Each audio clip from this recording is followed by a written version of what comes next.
রহমতুল্লাহি তাআলা ওয়া বারাকাতুহু। দেখছেন আজকে রৌদ্রের তাপ ৪৫ ডিগ্রি। এই ৪৫ ডিগ্রির তাপে চলে এসেছি খানা খাওয়ার জন্য শপিং মলে, 1 to 10 গ্রেড মল। এই যে মফরাকে রয়েছে, গেট খুলে গেল, চলে যাচ্ছি ভেতরের দিকে। আজকে দেখি কোন হোটেলে খানা খাওয়া যায়। প্রত্যেক দিন তো যাই হোক বাংলাদেশি হোটেলে বা ঢাকা হোটেলে, ইউপি বিহার রেস্টুরেন্টে খানা খেয়েছি। আজকে একটা কী হোটেলে খানা খাওয়া যায় আজ দেখবো। তাই তো মাশাআল্লাহ চলে আসলাম লিফটের কাছে, চলে যাচ্ছি উপরের দিকে। বেরিয়ে পড়লাম, এই উপরে চলে যাচ্ছি। এই যে আমি, কেমন আছেন বলুন? আশা করি ভালো আছেন, আমিও ভালো আছি। চলে আসলাম উপরে,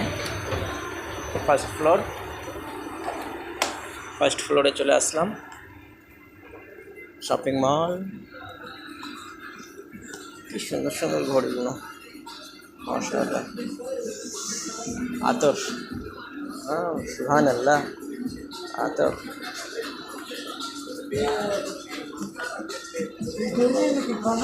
তাহলে চলে যাচ্ছি সেকেন্ড ফ্লোরে।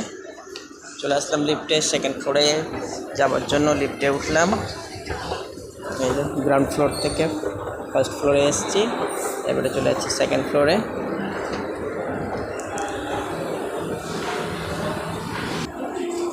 চলে আসলাম সেকেন্ড ফ্লোরে,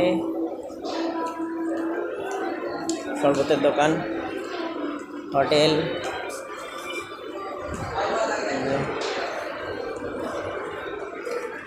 লাহোরি চস্কা রেস্টুরেন্ট। খানা খাওয়ার টাইম হয়ে গেছে। আজকে দেখা যাক কোন হোটেলে খানা খাওয়া যায়। খিদে প্রচণ্ড পেয়েছে, তাই চলে আসলাম সাগরনাথ রেস্টুরেন্ট। আজকে এই হোটেলে খানা খাওয়া হবে মাশাআল্লাহ। প্রত্যেকদিন তো জানাশোনা হোটেলে খাই, আজকে দেখি সাগরনাথ রেস্টুরেন্ট এনে। এটা নেপালের খানা, ওই যে সামনে লোগো রয়েছে নেপালের। এই নেপালের খানা আজকে ট্রাই করব, কেমন কী কী পাওয়া যায়।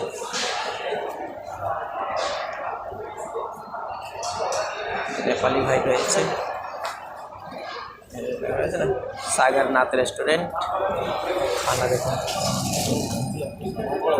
মাশাআল্লাহ, তরকারিগুলো, মাছের মাথা, কি যেন ফ্রাই। বাবা, সাগরনাথ রেস্টুরেন্টে কাউন্টার রয়েছে, কাউন্টারে খানা খেলে পরে কাউন্টারে বিল বানাতে হয়। সামনে খাওয়ার লিস্ট লাগানো রয়েছে, কাউন্টারে বলছে লিস্ট দেখো কী কী তোমার পছন্দ আছে, তারপরে অর্ডার করো, চলে এসো। তো আজকের ভিডিও এই পর্যন্ত।